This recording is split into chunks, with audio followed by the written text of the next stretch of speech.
মিরাজ, তুই এখানে? আমি তো চলে যাচ্ছি। যাবেই তো, এখন আর আমরা তো তোর আপন না। যা, চলে যা। যদি কখনো তোর এই ভাইকে মনে পড়ে তাহলে বাড়িতে এসে ঘুরে যাস। তুই কান্না করছিস কেন? কই কাঁদছি, তুই চলে গেলে আমি আর এই বাড়িতে থাকবো না। তোকে ছাড়া এই বাড়িতে আমার এমনিতেও ভালো লাগবে না। তো না গেলে হয় না আপু? এখন যেতে না করছিস কেন?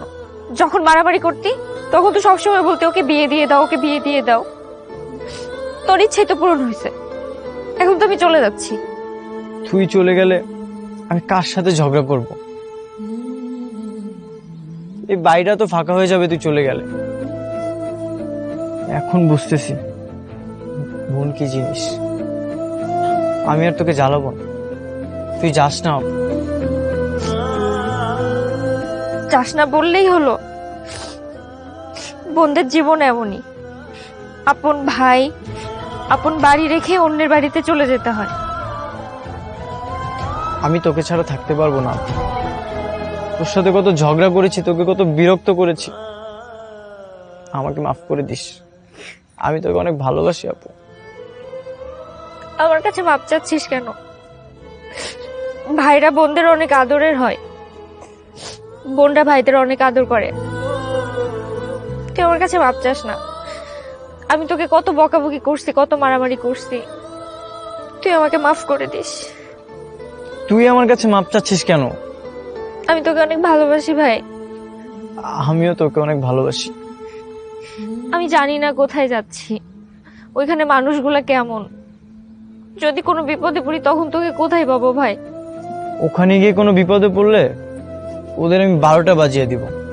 আর তুই কোনো টেনশন করিস না, তোর ভাই আছে না, আর আমি তো ঢাকাতেই থাকবো। আমার বোনকে কেউ কষ্ট দিবে, কেউ আর নজরে তাকাবে, সেটা তো আমি কখনো মেনে নিব না।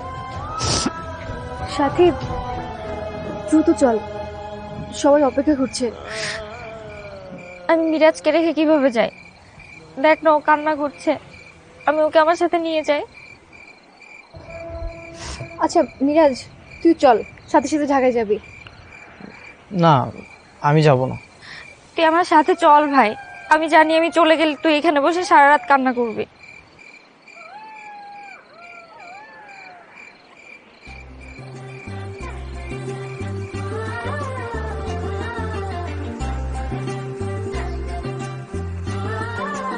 আঙ্কেল, মিরাজ কান্নাকাটি করছে, সাথে চাচ্ছে মিরাজকে ঢাকায় নিয়ে যেতে। মিরাজ ঢাকায় যাবে? অবশ্যই যাবে। মিরাজ বাবা, তুমি ওই গাড়িতে গিয়ে উঠো, যাও। না না মিরাজ, তুমি তুমি এখানেই বসো। সাগর, মিরাজ আমাদের সাথে যাক। মানে সাকিব আছে, আমি আছি, আর ওই আছে, আমরা একসাথে মজা করতে করতে ঢাকায় যাবো। এই বাবা, তুমি ওই গাড়িতে উঠো, যাও। না আঙ্কেল, আমি এই গাড়িতেই উঠি। যেটা বললাম সেটা করো, তুমি ওই গাড়িতে গিয়ে উঠো।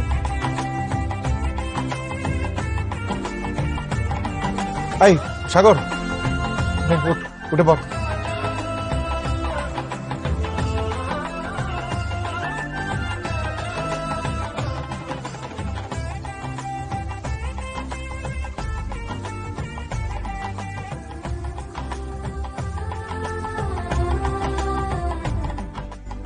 ভাই, আপনার দুই ছেলে মেয়েকে নিয়ে তাহলে আমি ঢাকার উদ্দেশ্যে রওনা দিলাম।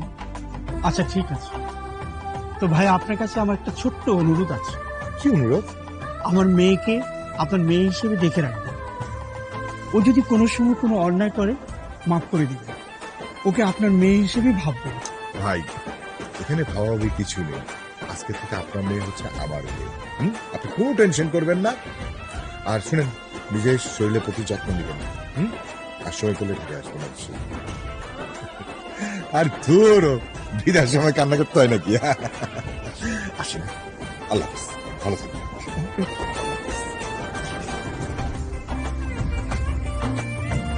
মা, তাহলে আমি উঠি। ভালো থেকো।